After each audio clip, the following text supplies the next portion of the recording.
Everybody, welcome to the Soul Food Priest podcast with Father Ben. It is great to have you. Welcome as always. And I'm here with Khira Roddy and Silvia Vega. Hey, guys. Hi. Hello. Very distracted.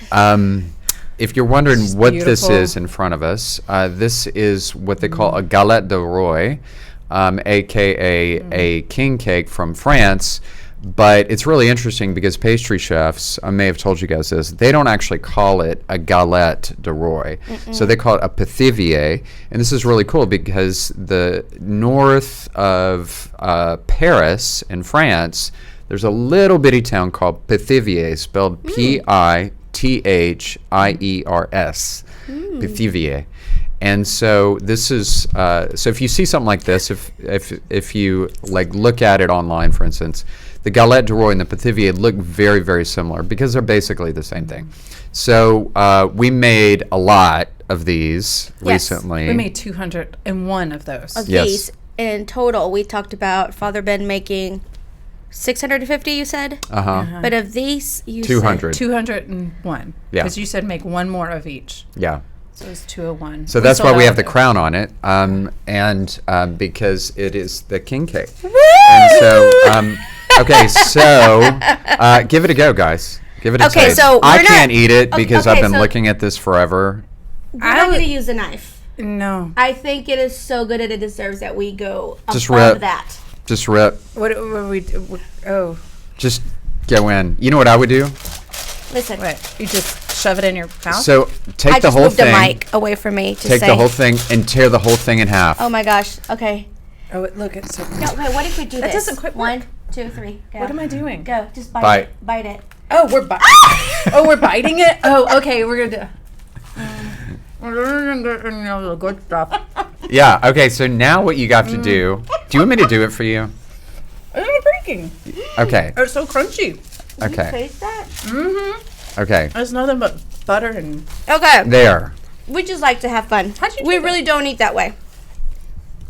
Okay, please tell us what's inside. Okay, so no, it's not hamburger.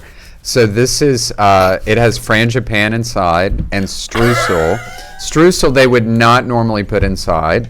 This is really bad. Okay, why don't we trade? You take this one and we'll put that down. Okay, dear Lord, help us. And so, all right, now taste the middle. Remember, I bring the comedy. You do, There. and the class, I might add. Okay, yes. Yes.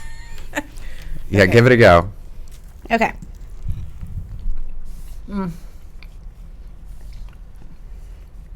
Silvia, do you need? I need assistance. Yeah. Here we go. Oh, my gosh. Está bien? Muy bien. Okay. Yeah, it's better when it's fresh, and it's better when it's warm. So those it's got layers. frangipan and streusel. Now, if you were going to talk to a pastry chef, someone from France in particular, they definitely would not put streusel in it.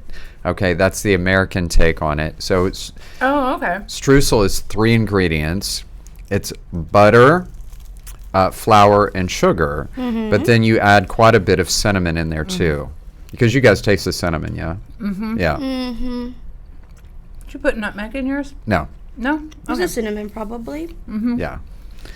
Yeah. So, but it traditionally has like an almond flavor to it. Yeah. So. So. What I love about this one is it's not I'm too sweet. standing up. Right. You are I standing. think I'm taller when I'm sitting. Okay. There you go. This, No, like- it's not sweet. It's No, not sweet. It's got the perfect Yeah. balance of So sweet. the one of the things I was telling Silvia and Khira is that they will often make a pithivier or galette in savory ways. So they would take cured ham, layer it with a bechamel, which is a white sauce, and Gruyere cheese, almost like a lasagna. And it's really, Sounds really good. good. And I actually prefer that. It's much better. And so this is where king cakes come from. This is where it comes from. And Where so does the icing come from? Like on the top? it's an Because this Ameri- is so good. Yeah, the Americans have to. I mean, I personally, I am disgusted. Granted, I know many would disagree with me. I'm disgusted with the king cakes that have all that sugar on it. I would never want to put that much sugar in my mouth. And so, but to each his own. It's just not my cup of tea. So good. And so this I prefer because it's not really sweet, but it's got some sweet. Now, do you put the little babies in this one? Yeah, it's in there. I didn't get one. I don't Here get it a is. blessing. Right here. He's stuck in right there. He's purple. There he is. Okay, I guess I'll go for that one later. Yeah, there you go. You get to host the next party. Is that the Okay, I think you tradition? were going to get it. no? Since he pointing it out, I think he there gets you to go. host the I next can definitely party. do that. I can Yep. definitely. Do you guys know, by the way, what Pope Francis's favorite food is? No, I don't think I've ever. Okay, what's Argentinian food? Is it Argentinian? Oh, it's got to be like Well, that, empanadas. He loves empanadas. the meat and the Yeah. churrascaria, whatever. Because he also grew up speaking Italian, spent a lot of time in Italy, primarily Argentinian, but he loves this dish. It's like fondue. It's called bagna cara. Oh, Have you ever heard of this? No. So bagna cara is it's a mix of garlic, olive oil, sometimes melted cheese, and anchovies. so you dip something? You dip it in there. Bagna, it's like a bath. Yeah. Yes. Okay. Yeah. Bagna cara. Look at It's that. spelled Cauda. Okay. And so it's one of his favorite things. That could be dangerous. Oh, I it's could just amazing. Yep. It's amazing. going and not And for stop. people Yep. that love anchovies, like I love them, it's not a strong anchovy flavor, but it's the salt in the saltiness. background. Oh my gosh, I have water in my mouth right now thinking about it. It's so good. So And good. it's an Italian dish? It's or- well, it's funny. They would say it's Spanish dish, but the Italians have kind of adopted it. That's Yeah. the next thing you have to get me to try. I've never tried anchovies. I've always really? been afraid. Okay. I've been afraid. Okay. And Well, you'll- this is what we'll do for one of our shows. You guys give me a food I haven't tasted. Is that possible? There's a lot of foods I haven't tasted. I got Yeah. you. And it cannot be menudo. Man! It cannot be menudo. Yes. Yes, because I have tasted that. And it is like death. Right. It's Yes. menudo is like a Was that the stomach lining? The stomach lining broth. Wow, It's- doesn't that sound delightful, Yeah, Khira? I like you wake up and you're like, Hey, I you really love actually some like stomach the lining tongue today. tacos. I like the tongue tacos, but stomach lining. But you also went to France and had that meal where they served the chicken and the cow bladder. Oh, no, that was Oh. awesome. So how? So is it like the little what's the bubble difference thingy Yeah. and then they between open that and it? stomach lining. I mean, come Well, on. you don't eat the stomach lining. You don't eat it. And with menudo, you eat it. You consume it, which is Anyways. like consuming a hot air balloon. I mean, it's like. Anyways. And they say it takes away a hangover.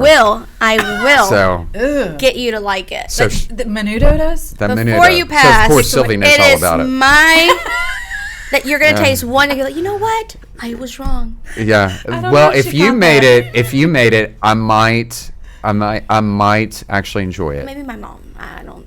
Yeah. It's disgusting to make. Well, we'll do an episode where we all it's kind of funny trade how things. I would eat it, but I won't make it because it's disgusting to make. Yeah. So we're talking about as we're recording this. Oh my gosh.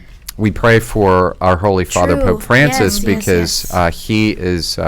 As we're recording this, he's in the hospital, and so we, as of the last really 48 hours, Yes. people have been asking, what happens when a pontiff passes? Like, what happens when he dies, right? And it's really an important question Yeah. that, frankly, a lot of Catholics don't really know. Like, I think most Catholics have heard the term conclave, which in Latin means under key, but they don't really know what happens from the time that a pope dies to the time a pope is elected, and that's called, in Latin, they call it the interregnum, which means between the reigns. Yeah. And from the time a pope dies, that he's declared dead by the Camerlengo, aka the Apostolic Camera, and then from the time that a pope accepts election at a conclave, which they don't have to do, they can say, "No, thanks, man. I'm going to retire next week. I don't Yeah. want to do it." And so, but from the moment he does accept, he'll say accepto or non accepto, I accept or I don't accept. From that second, he becomes the pontiff, and then they'll say, "By what name will you be known?" And they've changed their names since Pope John II So this is going back to the first few centuries of the church, They pick right? another The reason John II changed his name, he had a Greek name, and he thought it would be inappropriate for a pope to have the name of a Greek god. Oh. So okay, I didn't know that. And and following the example of Saul, who became Paul, and Simon, who became Peter, that's how it kind of came about, right? Oh, But interesting. when a pope dies, he has to be declared deceased by the Camerlengo. And they used to have different ways of doing this, right? Is that they would put a white cloth over the Pope's head to make sure he wasn't breathing. And as crazy as it sounds, leave it up to the Catholic Church, right? They actually had a hammer that they would tap right here years ago to make sure that they were, Well, I guess Yeah. they're just making sure. yeah. Hey. I mean, like, isn't do you have the to bring that cloth to enough? confession? I mean, really? I thought the cloth. Yeah, No, like, I mean, can hey. you imagine them standing around, hey, let me do it? No. Yeah. I mean, like, that wouldn't be good, right? I mean, that would not be good. I would not want that job, especially if No. it's a Oh saint. goodness. Yeah.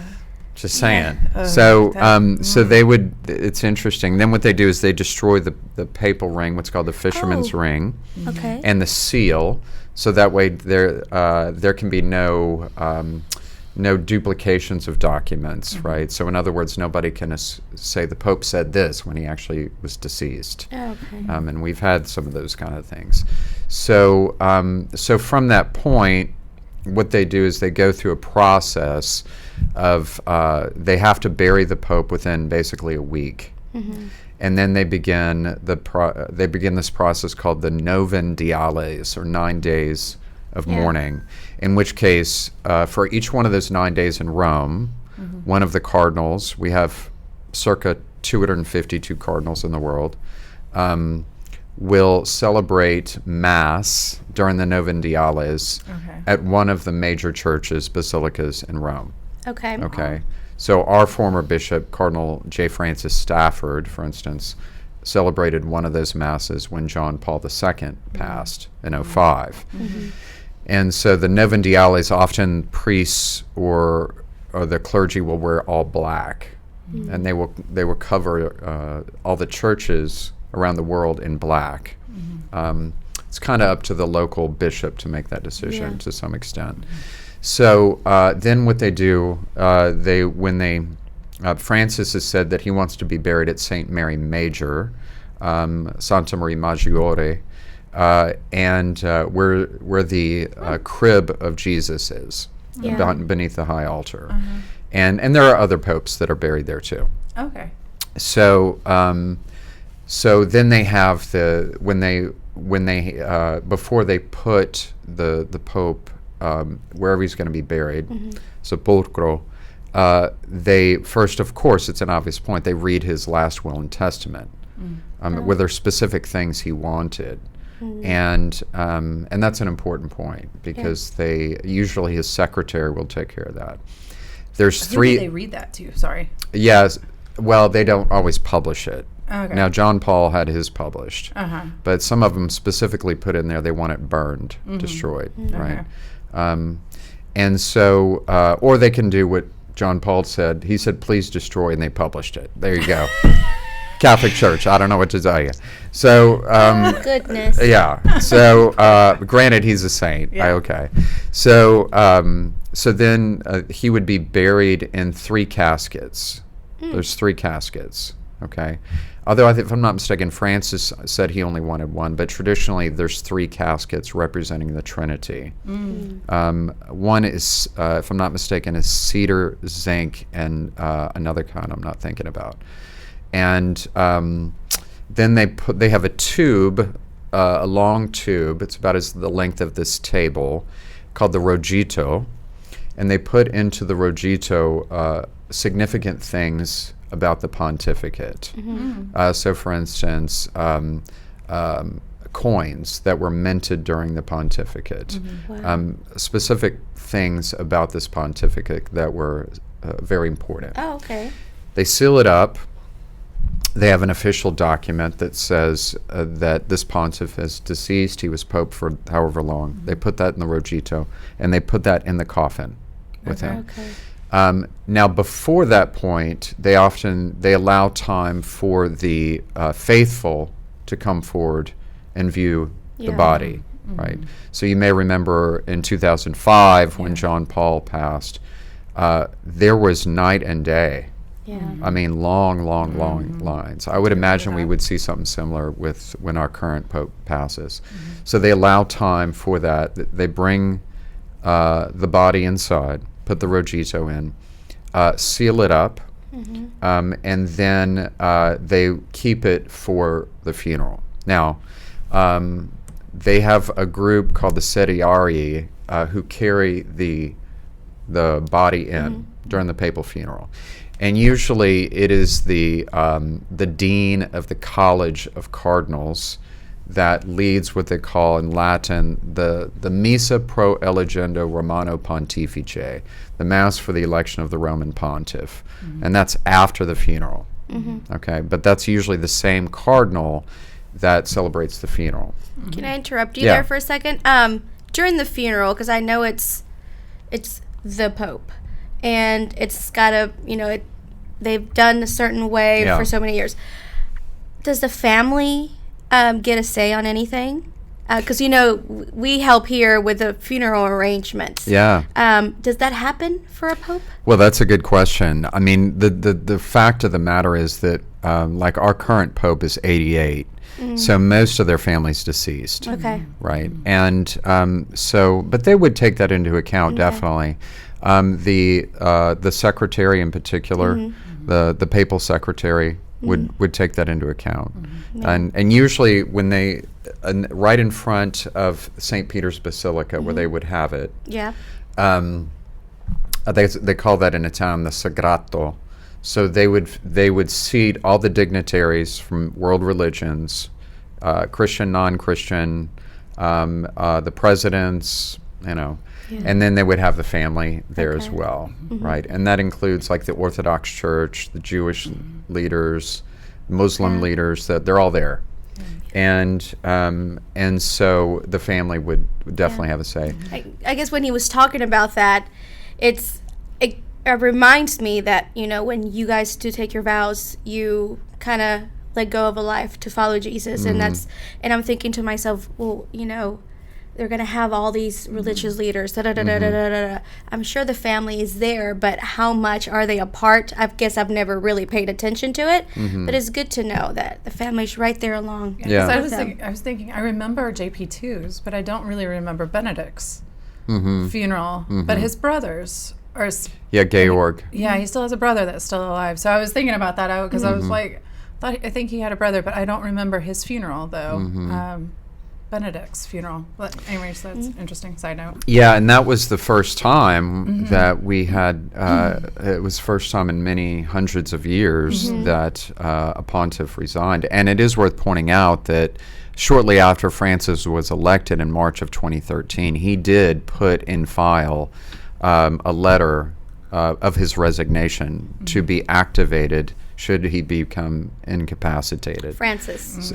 Francis did. So that's the letter probably that just came out that said, or something came out where he resigned when he started to be sick. Am I confused? I saw somewhere. Yeah, he is not. They have not activated it yet. Okay, so, I must have if we been get mistaken. to a point that he, let's say he's on a respirator, or has to be intubated or something like that, they may well activate We it. have not. Nothing has been activated as of right now. Correct. All right. Yeah, as of now, and we've had times, for instance, in the past that popes have been kidnapped.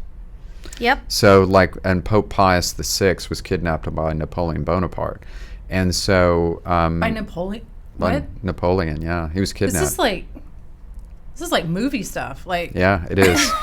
and Da Vinci Pope Code Pius XII, who was the Pope during World War II, he left a note to the cardinals. He said, because he knew Hitler was trying to kill him or kidnap him, and he said, if I'm kidnapped or especially if I'm killed, you are to assume that I am no longer the Pope, but Cardinal Pacelli again. Okay. So in other words, Hitler would only have a cardinal, not the pontiff. Yeah. Yeah. So they would move Interesting. to elect another pope. Yeah. Interesting. And so, we've encountered plenty of this stuff. So over that's 2000. why they would have those few certain people to carry the coffin in place, so as to prevent any weird kidnappings or. Yeah, or just, frankly, I think the bigger worry is just erratic behavior Yeah. from people that would come. I Right. mean, it is worth pointing out that Mehmet Ali Aja, who shot John Paul on May 13th of 81, requested to come to the funeral, but the man is clearly unstable, so they wouldn't let him come. Right. And so sometimes you have people that will run up and want to touch, and Yeah. so that's not good. Yeah. And so, but as of yet, we're waiting, we're praying, of course, and that's one of whoever will follow Pope Francis's place will be the 266th successor to Peter. And so it's really fascinating. I mean, it's interesting to see that they have what they call the papabile list, the popable list, and there's a joke in the Catholic Church that will often go around. They'll say, "The man who enters conclave as a pope leaves as a cardinal." So basically, what that means is the ones who are getting all the attention are usually the last ones to be picked. Yeah. Right? So it's usually the ones like Francis no one ever thought about. Yeah. And I remember that. so the guys, believe it or not, are actually happy when their names are in the paper because they're most likely not going to be picked. Yeah. And nobody in their sane mind would want that office. We were talking about it before the podcast. I was like, and now that you're saying that, I'm like, those people that are always like, I want to be the Pope, really never probably become the Pope. Yeah. And we've had some that wanted it to be like the Borgia popes, the late Middle Ages. Alexander VI was a good example. I mean, we had our share of corruption, to be sure. Yeah. And thanks be to God, we got through a lot of that. And I think, as to quote George Weigel, the office of Peter is by definition an office that no one can possibly, by its definition, live up to. Yeah. You can't. On the other hand, if you don't try, then you're negligent. Exactly. But you can never possibly live up to an office that Jesus in Matthew 16 gave to Peter these keys, right? And so we pray for the Pope and ask God's blessings. Right? And speaking of George, please let our viewers know that he's actually going to be visiting us this year here at St. Michael. Yes. Yeah, you want to tell us a little bit about that? Yeah. Yeah. So we've got we'll have George Weigel here come to St. Michael's on April 2nd, which is actually, the 20th anniversary of St. John Paul II's death. And so George Weigel is a biographer of St. John Paul II. And so it was a very close friend and dear friend. So we've invited him to come and to just kind of reflect 20 years later on this beautiful man, this beautiful saint that we now have, St. John Paul II. Super exciting. So I'm super excited. I mean, just to be able to just listen to those personal encounters. I mean, you can read about his personal encounters and Witness to Hope. Yes, Witness to Hope. Or was it Lessons in Hope? Both of them. Yeah, his both of Lessons in them, Hope yeah. was the one about his personal encounters, and then Witness to Hope is the biography. But anyway, so it'll just be beautiful. We're so excited. I can't That's wait. exciting. Yeah, he's really an amazing man. I remember 20 years ago watching George Weigel do the commentary on his passing, and here 20 years later, which by the way is our 75th anniversary as a parish. Yeah. I'm so excited to celebrate all of that. Also, my 20th anniversary is a priest. So it's really? It's an exciting time. And, Yeah. and Well, 20 years for promise- you guys to be married Yeah, too, right? yeah. Yeah. I promise that when there's a cake of celebration, I will not eat it the same way that I ate this king cake. I promise. It would be a lot neater. Yes. Yes, That's yes, good. yes. I'm glad you guys enjoyed. Listen, it's wonderful to have you. Don't forget to put soul in your food and give food to your soul. God bless you.